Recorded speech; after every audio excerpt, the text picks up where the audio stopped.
What's up, guys? This is Shae. And this is Matt, and welcome to the Building Small Business Podcast. And today we're here with Rick. He's a local business owner. I'm going to give the floor to him and let him talk a little bit about the business that he runs out of this location. Yeah, sure. So my wife and I own Shop Local Kentucky, which is a local apparel brand here in Lexington. Mostly e-commerce. We have one store in Lexington off Woodland Avenue, and have had 4 stores, and luckily COVID decided to take those out, so no more retail headache, and we're mostly e-commerce. So that's what we do on a day-to-day basis, is design, print, fulfill orders, and send them out to Kentuckians worldwide. Awesome. So how long have you all had Shop Local? This is our 7th year. Oh, wow. So it's been a while. Yes. 8th year, I'm sorry. It's 2021. When did you open the shop on Woodland? 2014, we opened a pop-up shop for Christmas. Stayed there for 3 months. It went very, very well, and just extended the lease and actually took over the space next door to it, which was a larger space. Sweet. So you guys were just doing that as an experiment then? Yes, that was what my wife allowed. So Yeah. I pitched it to her as a 3-month pop-up shop, even though I knew I wanted to be in retail kind of long-term, and she agreed and said, that's not too bad, no commitment sort of thing. And so after seeing what kind of could be in January, we signed a 5-year lease and never looked back. So what got you into making shirts? Is that what you started with, was the shirts? No. So the funny thing is, Shop Local Kentucky was actually an idea for an app that I had. Really? I'm a web developer by trade. And so I came up with the idea of this kind of app that connected local business owners and would allow them to share kind of marketing tips. My idea being an ice cream store in Paducah may have the same marketing woes and problems as somebody in Pikeville. So that would give people a way to connect online outside of Facebook and Instagram, things like that. And keep in mind, this was probably 2012, so different world altogether. So we launched the app, we developed it, launched it, and it didn't go real well. It turns out like adding a different thing for small business owners to do wasn't what was on small business owners' plates. So it wasn't a colossal failure, but there was no way to monetize it that kind of ended up. So we printed a shirt just with our logo. We kept on getting requests, and what we were doing was using our Instagram account to kind of drive the business, and we grew to 20,000 followers very, very quickly. Wow. Back in 2013, with 20,000 followers, if you would post a shirt online, you'd get massive engagement, 200 people on the website looking for it, that sort of thing. So we started with a charity shirt that we printed in our garage. Did 100 of them, and they sold out on a Friday morning on a really, really dinky website in about 10 minutes flat. Wow. That's crazy. So we were able to donate 100% of the proceeds from that, and that kind of led us into, okay, well, there could be something here that is a business or something like that. So at that time, I was working at the Kentucky Chamber of Commerce, and so it was sort of a side hustle. My wife stayed home, fulfilled orders all day long, and with our kids, and I did the marketing during the evenings, and that's kind of how we got started. That's crazy. Yeah. So when you guys originally started to print shirts, you were probably outsourcing the printing, right? In the very beginning, we outsourced the printing. So our first couple shirts, we outsourced to just a printer that we could find, nobody local or anything like that, just an online printer. And the funny thing is, I grew up in the printing business. My dad had a screen printing shop growing up, so I knew the ropes and everything like that. So what we did was save up immediately for a press and an oven and put it in our garage. And that was the first thing that we did, was no debt. The entire business is ran debt-free from the beginning, and that's been kind of our goal. And so when we were able to control our inventory by printing shirt by shirt at a time, as opposed to stocking up on 100 or something like that, it kind of made the business go. We could just kind of sort of control what sold and how we sold it and when and that sort of thing. And that's kind of been our motto since, is just we do everything in-house. Yeah. So you said you had 20,000 followers kind of right off the bat. Mm-hmm. What do you attribute to getting all that large of a number? Because like you said, back then, engagement was crazy. Like, yes, I can't imagine how much you were getting off that. Yeah. Now I do good to get 10% if I make a post. Yeah, that's lucky for us. Yeah. So back then, we were just posting pictures of Kentucky. We were posting pictures of local businesses, sunsets, not whitewater rafting, tubing down Red River, that sort of thing. And that sort of resonated with people, a lot like a Travel Kentucky account or something like that. And so that was probably the first 6 months of doing that. And I would say within this first 6 months, we garnered about 20,000 followers just from me spending a ton of time engaging with that audience. And I still think to this day, just that engagement with the audience in the very, very beginning still resonates through all these years later, even with 154,000 followers online or on Instagram. It's just I still think that those people are coming back and back and back. Well, you said that connected with them. I mean, your shirts now still do the same thing. It's quotes that are popular right now, or different Kentucky pop culture things. Sure. And it's easy to connect to people like that if they're used to it. Definitely. So, whenever you first started, was it called Shop Local, or did the app have a different name? No, that was the app name. So Shop Local Kentucky was the app name, and over the years we've toyed with changing the name just because it doesn't sound like an apparel brand really. And Shop Local Kentucky. Most people kind of that don't know us wonder what is this? Is this a local shopping initiative like a Chamber of Commerce driven thing or something like that? So there is a little bit of brand confusion, but it's something that we've kind of come to love and sort of just make part of us. So yeah, it's been SLK from day one. I mean, it's popular now. Like I have friends that'll come shop and or they see a shirt and you can just say, hey, that's a Shop Local shirt. Like it's just kind of like a Kleenex. Like it's just a branded shirt pretty much. Yeah. So what do you all do now? You said you grew, I guess, pretty organically in the beginning. Mm-hmm. Are you still pretty much all organic, or do you have like any paid advertising you all run to get yourself out there more to get more customers? Yeah, definitely. With Facebook engagement being what it is, and Instagram obviously following day after day after day, we do a lot of paid advertising. That is the only advertising that we do. We don't do any traditional media, nothing like that. So it's mainly all social media? It's all social media, yeah. I like that. Do you so as far as sorry for backtracking by the way, but yeah. a little bit more about your former job. So you said you worked in another avenue. Yes. Not involved at all with No. this, and she was kind of holding it down at the house. When did you actually get to stop doing that job?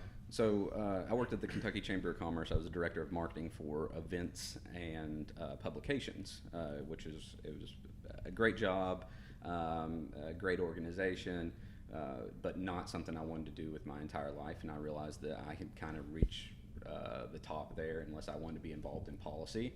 And that is not me. I'm not a policy wonk. So for us, having a side hustle made my job more bearable on a day-to-day basis. And I was able to do it for about a year and a half leading into this. And so we would basically, like I said, my wife was holding it down at home. She was shipping the orders, fulfilling. I would come home, print during the evenings.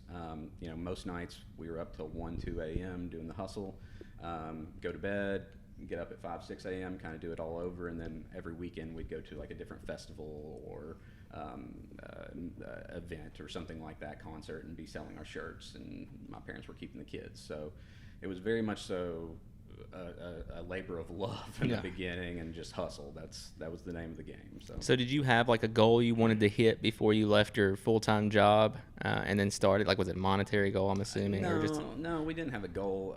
We didn't know when time was right. My mom, who's our accountant, she was an accountant for 30 years before this. She's the money woman around here. Yeah. She basically pulled us aside one day and said, hey guys, you've done a fantastic job operating debt-free. You can afford to lease a space that's not in your garage and go over there and start printing, fulfilling from there. And you could probably afford to leave your job as well. So like I needed somebody to tell me that and push me out, because otherwise I wouldn't have ever. I would have left it as a side hustle because of the security of having kids and needing insurance and things like that. It's a scary step to take, that you're leaning on yourself, only yourself.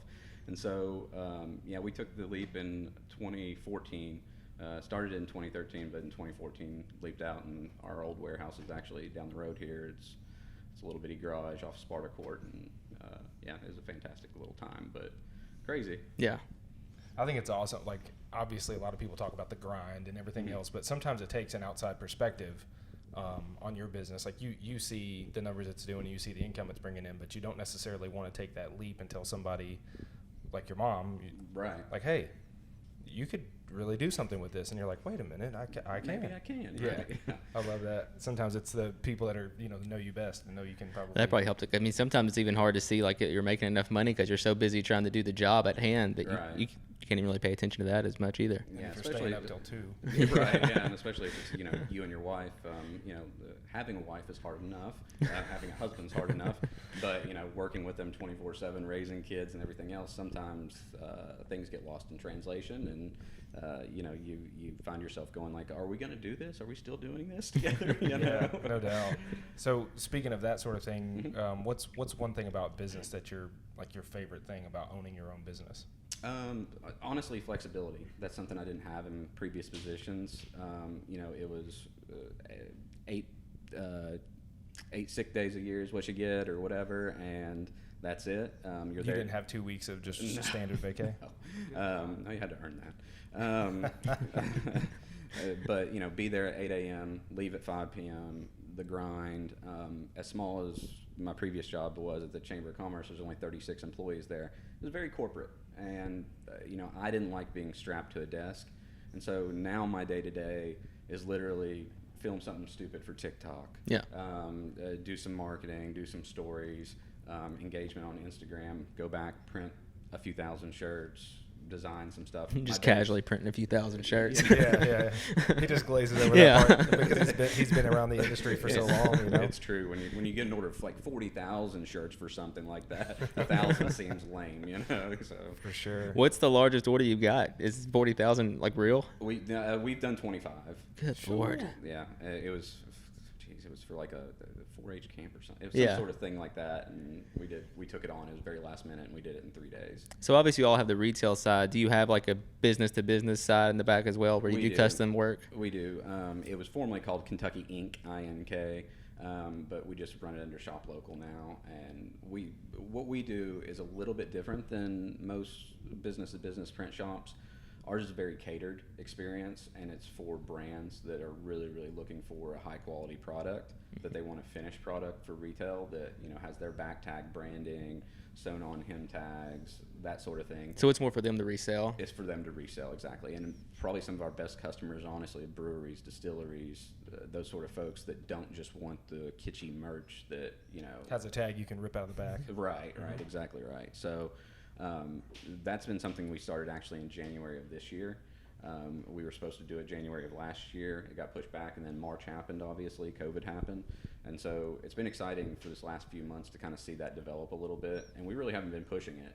We just have very few select clients that, we'll take orders from. And that's kind of how we've been running it. That they know that they're our clients, and we're going to take the best care of them possible, and they're going to have a really, really great experience, which is something that's really missing in this industry. Do you all do like the design work with them as well, or do you just mainly print like their logo, they come to you? It depends. So we'll get a distillery that wants just logo shirts and things like that they have on the shelf, or if they come out with like a new bottle. Probably my favorite shirt that we've done, honestly, in the last couple of weeks is Bluegrass Distillers here in Lexington did a shirt, or did a bottle of bourbon that they put in barrels with pickle juice. Oh, wow. It sounds kind of crazy, but they call it pickleback. Evidently, it's a thing. Did you try it? I have not tried it. No. Can we? Please. Yeah, Where do we get a bottle of this stuff at Bluegrass Distillers. I think they sold out actually. So it's a very limited run thing. But the shirt design was great that they did, and very, very bright green, obviously, and it turned out real well. And they sold out them pretty quickly. So we're doing a new run for them here shortly. But yeah, we do some design work. They bring us some design work. It really depends on what they're looking for. But what we try to do is make it a full-on catered experience for the client. Is that if they want the design work done, we're going to do it to their standards. Yeah, and absolutely. Make it perfect. That's great. You kind of mentioned something earlier as far as employees at the Chamber of Commerce. You said it was a smaller operation. Mm-hmm. How many people do you have working here now? Currently, 5. Wow, and you're doing runs of how many shirts? Thousands.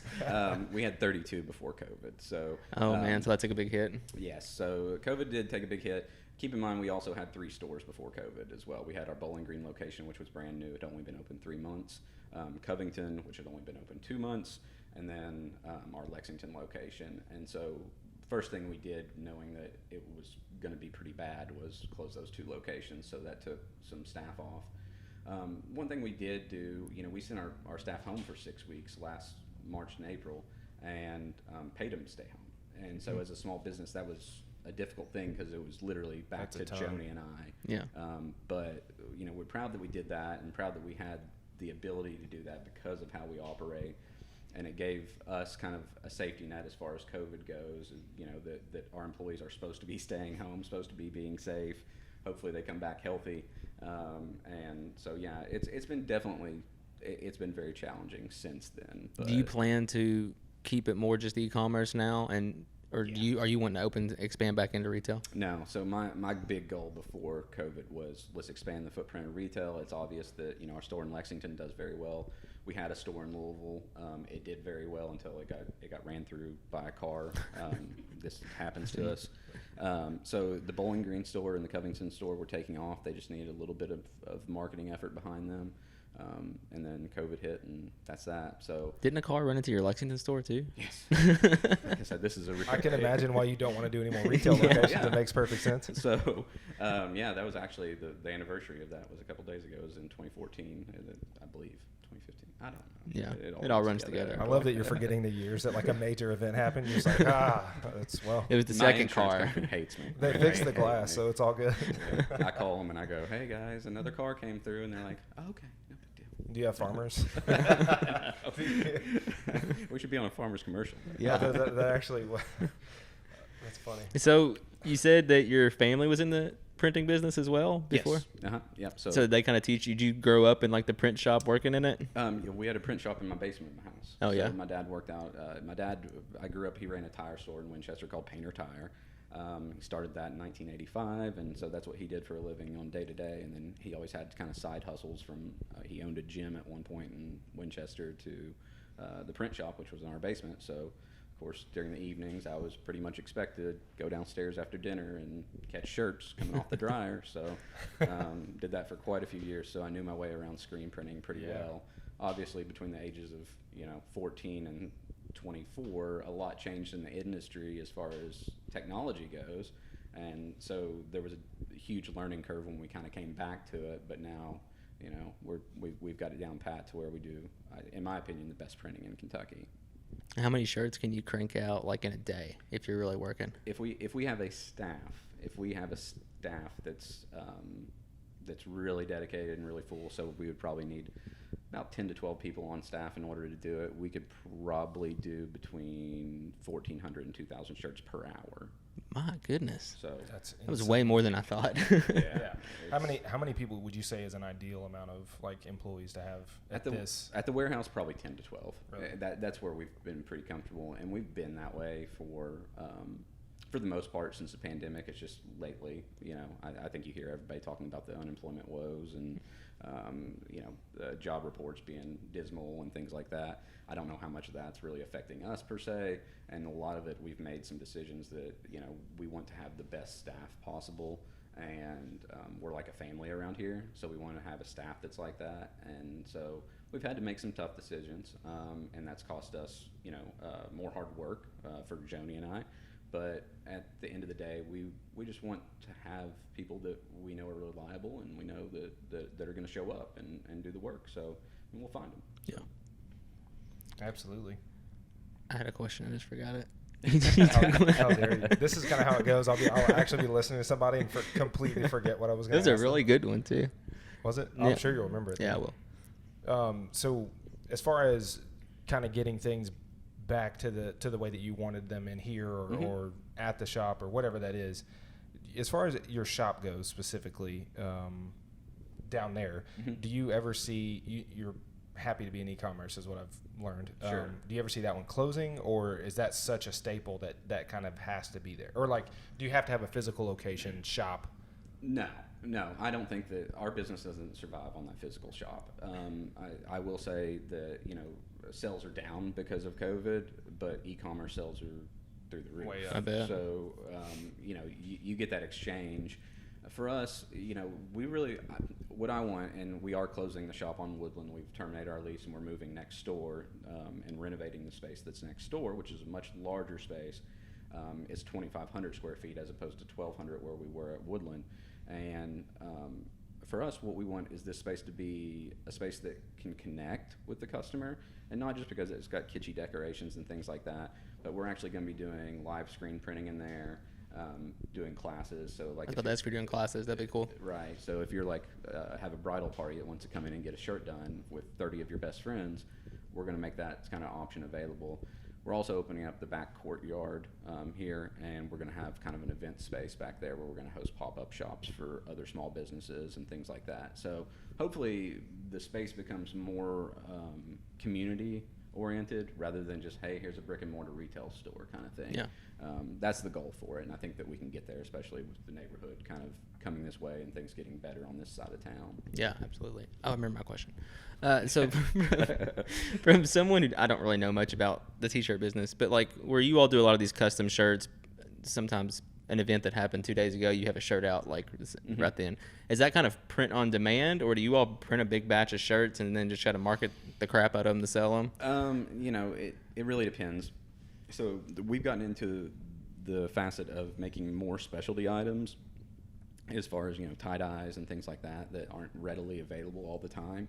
And when we do that, those are very, very limited runs. So we might only get 100 of them. And so basically we tee that up as far as marketing goes and then hopefully sell out of them fairly immediately.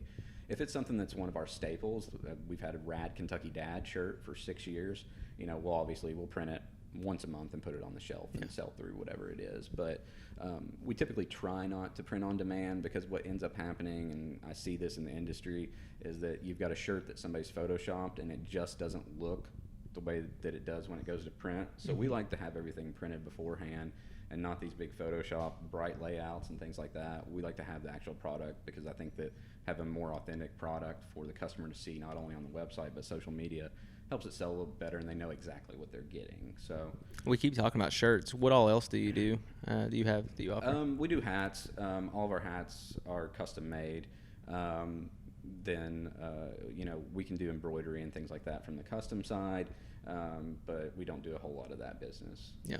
I need to get one of these Kentucky hats you're wearing right now. Yeah, for sure. That's nice.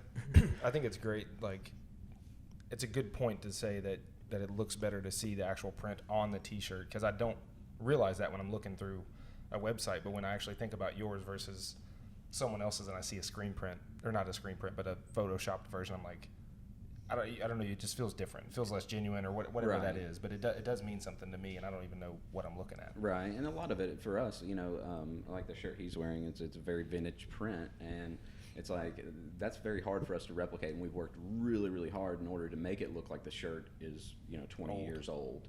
And it's not just putting filters over things to make it look a certain way, is that we like to hand print those designs that are, you know, the vintage ones. Even so, down to the fact that, like, I've started my own thing where I have my own shirt every month that I design by hand and I print by hand, and you know that shirt is literally, we've worked just very, very hard, hands-on, in order to have that one shirt hand-printed and hand-screened, unlike a lot of the other stuff, you know, they go on the automatic machines, and there's some art to it, but it's just not the same as having something that's hand-printed. Do you have a number of like new designs you all try to put out, like say per month, like 4 per month, or is it just kind of as the good ideas come to you? We've gotten better on this. We used to run by the seat of our pants a lot of the time, to be honest with you, and that's why, like, you'll see something happen in pop culture, and you know, 2 minutes later we have a shirt. Like, probably the most popular one we did was one that was about the Derby. Whenever they went into the green room and changed the outcome of the Derby, we had a shirt online within 1 minute of that, because we've been sitting there, you know, cranking Photoshop real quick. In those instances, it's fantastic to have that, and especially through our fundraising efforts. It's fantastic to kind of be on the nose immediately whenever, you know, there's a tornado that hits Nashville or whatever else, to be able to crank it out pretty quickly like that. But otherwise, we do like to be pretty prepared, especially as our staff has gotten smaller. So I'd say we're usually 2 or 3 weeks in advance of what we're going to put out, and it's usually printed and taken care of now. It's to the point where it used to not be like that at all. It's a bit more streamlined. Yeah. That's good. You've done a lot of charity work. Do you know how much, like, you've donated to charity over the years? Yeah, so we're right at about $775,000. That's awesome. Good. We need to get you to $1 million. Yeah. That's freaking awesome, Yeah, man. that's Congrats on that. To piggyback off of his question about your creative side or your planned out side of merch, who is behind most of the now? Okay, I know it's probably a collective. Like, everybody has pitched in an idea Sure. that's succeeded.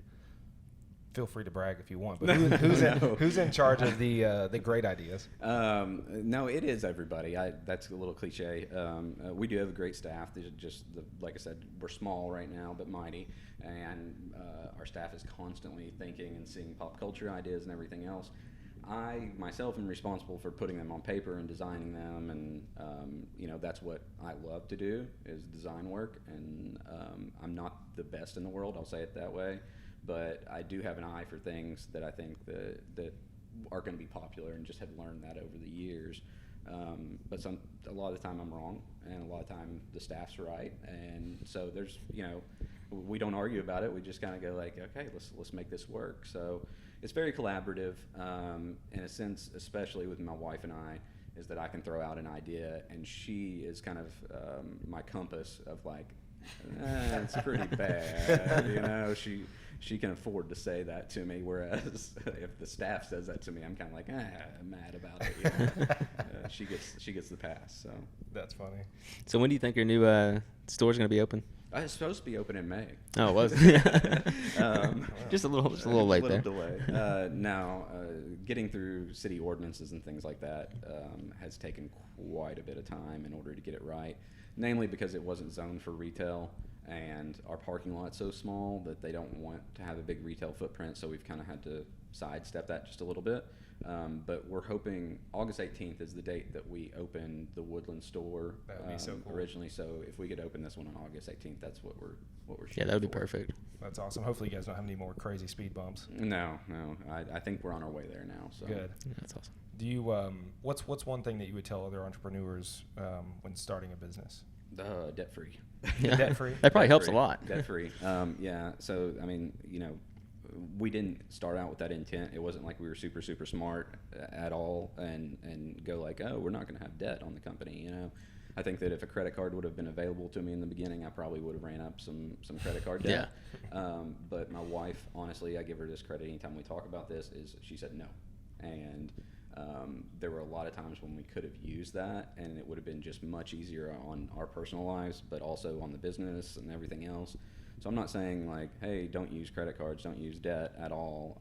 I think smart people would tell you to use debt. You're not going to Dave Ramsey the crap out of it. Right, no, I'm not going to, nothing like that. But it's the thing for us that now when I look back, I go, oh gosh, if we would have had a certain amount of debt on the business, that would have worried me, that would have led to something else, and kind of go from there.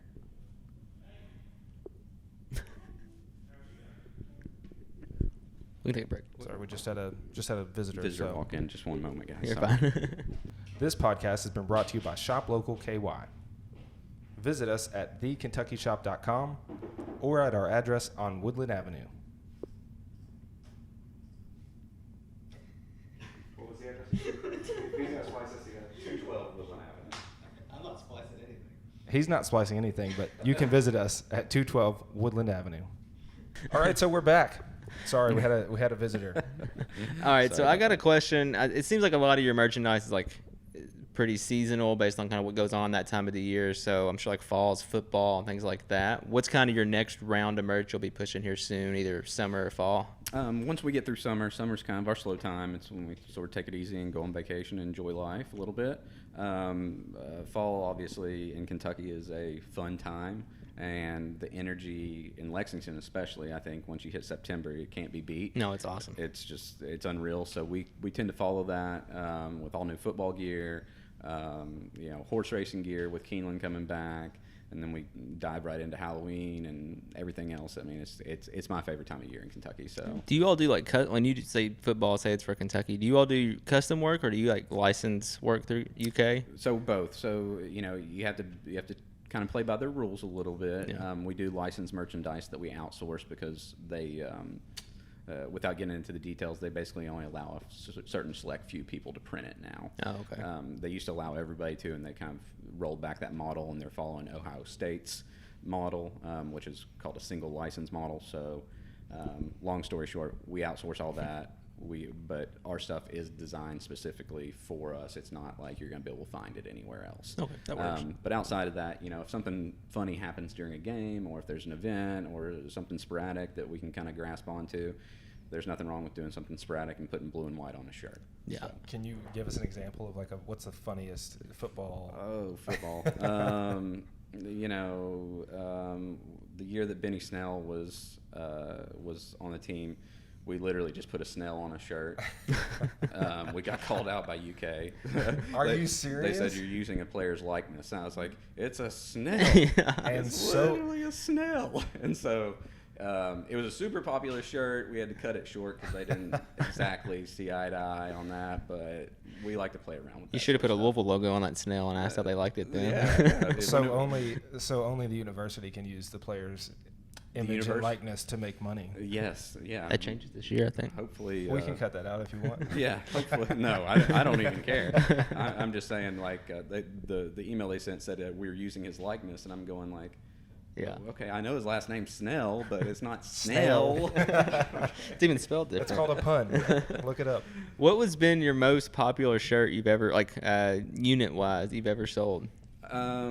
That's a hard one because we do so many of the charity shirts that the single shirt that has, in my opinion, made the heart for the business anyway was our Kentucky Strong shirt for the Marshall County school shootings. I mean, we did $220,000 in donations through that shirt, and that was 100% of the net proceeds. So I mean, you can imagine how many shirts that was. It was a crazy time, and it's obviously something that stuck with us and resonated over the years. But anything pop culture is the popular sellers for us. And the funny thing about it is, All Set and crank a design for like 6 or 7 days and get it just so perfect, and we'll sell 30 of them. And then we come up with a word shirt that's one color that's literally just Cooper font with one a silly saying on it. And it's like they go bananas. So it's hit or miss. You never know what's going to be the popular thing. That's true.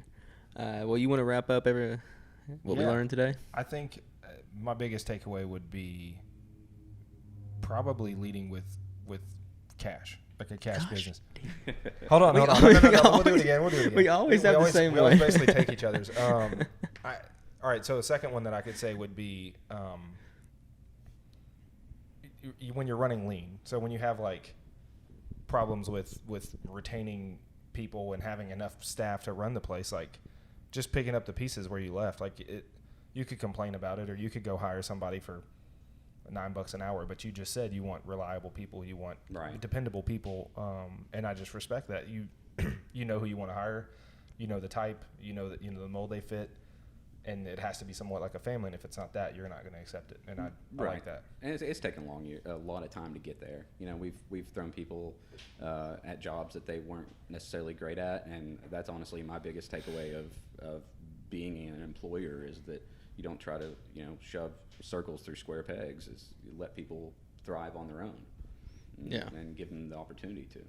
Yeah. So mine that Matt briefly mentioned was I think we've had somebody else on the podcast before that said that they kind of started debt free as well, and they really, looking back, appreciated the fact they were able to do that. Mm-hmm. And I think it's kind of a good testament to someone who would want to start something like this is that you don't need to take out a huge loan, or you can make it work with what you have. I mean, you walk in here and you're like, oh man, it must be nice being able to afford all this stuff, but you started it in your garage and worked after hours until 2 o'clock in the morning to be able to have all this. Right. So it's like, what's the saying? I worked 10 years so I could be an overnight success. Right. I worked my ass off at this just so I could really go on vacation for 2 weeks. Right. And that's, my favorite saying, Warren Buffett, is the harder you work, the luckier you get, and that's honest to God. That's the truth, is the harder you work, the more that comes your way. Mm-hmm. Absolutely. It's a weird correlation. It's crazy. Yeah. I guess we'll move into our 5 burning questions. Do you want to take the first one? Yeah, can you hand the phone because I'm blind as a bat and I can't see I'll take it. I'll take it and then I'll hand it to you. How about that? Yeah. What's one thing when starting your business that you would change or do differently? Change or do differently? That's tough. I would probably move quicker. I don't know if that makes any sense, but I probably wouldn't spend time dwelling on why an Instagram post didn't get the proper number of likes or comments. Just not worry about that sort of stuff. Yeah. What's your favorite hobby? I recently bought 2 motorcycles. So they're sitting in the office. And, They look good.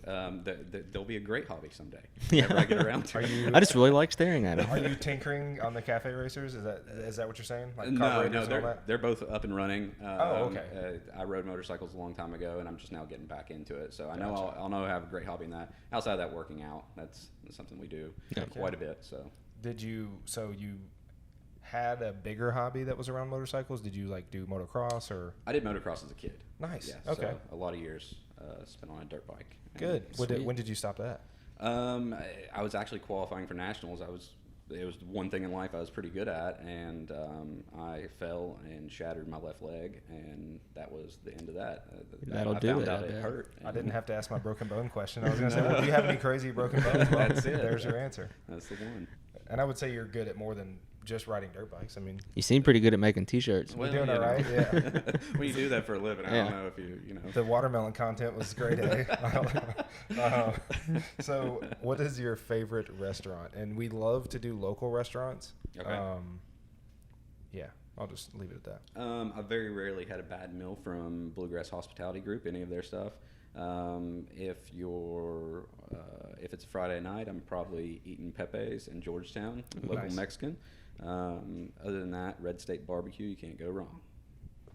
I like do love Red State. We covered a lot of solid ones there for sure. I'm just trying to get it right. Those I've actually Yeah. had too. Usually I haven't actually eaten what everybody says. Yeah. What's your favorite musical artist that nobody would expect you listen to? Probably Mac Miller. Ooh, I love Mac I like Miller. I mean, R.I.P. yeah, no doubt. He's the man. So. Yeah, he was my favorite. Dang. What a Okay, sad- yeah, you what really a brought the sad thing. podcast Sorry, I down to didn't- end I it. didn't No, mean to no, bring it's it good. down. I just, no, I like Mac Miller. It's Yeah. just, it's sad to think about that. What is your favorite business book? And if you don't read books, just say I don't read books, and here's my favorite podcast or whatever. I got very deep into Gary Vee content 2 years ago, probably, and then realized that he's saying the same thing over and over again, and it's fantastic. He's saying it over and over again. Read Rich Dad Poor Dad when I was about 14 or 15. I love that book. And that's kind of one of those books that made things make sense to me. a little It bit changes better. it changes your mindset. Like it allows you to see things a little bit differently, It and then it does. can catalyst you into a bunch of other things. Even if you right. don't invest in real estate, it's 100% like Yeah, it tells you. It's a lot of life lessons in that book. It's very much so. Yeah. It's the only book I ever like. When somebody asks for a recommendation, I just say that one. It's mainly the only one that really resonated with me that I remember that I read. But that's about it. Well, man, it's been awesome getting to know you. This was really fun. Love your spot, and I can't wait to see the new stuff. Awesome. Yeah, I'm Thanks, excited guys. to see the new spot, and congratulations on all the new stuff that's happening here, man. Thanks Absolutely. for coming on. Appreciate y'all coming in. Absolutely awesome. Well, I'm Shae, And this is Matt. and this is the Building Small Business Podcast. See y'all. Now I have to start again.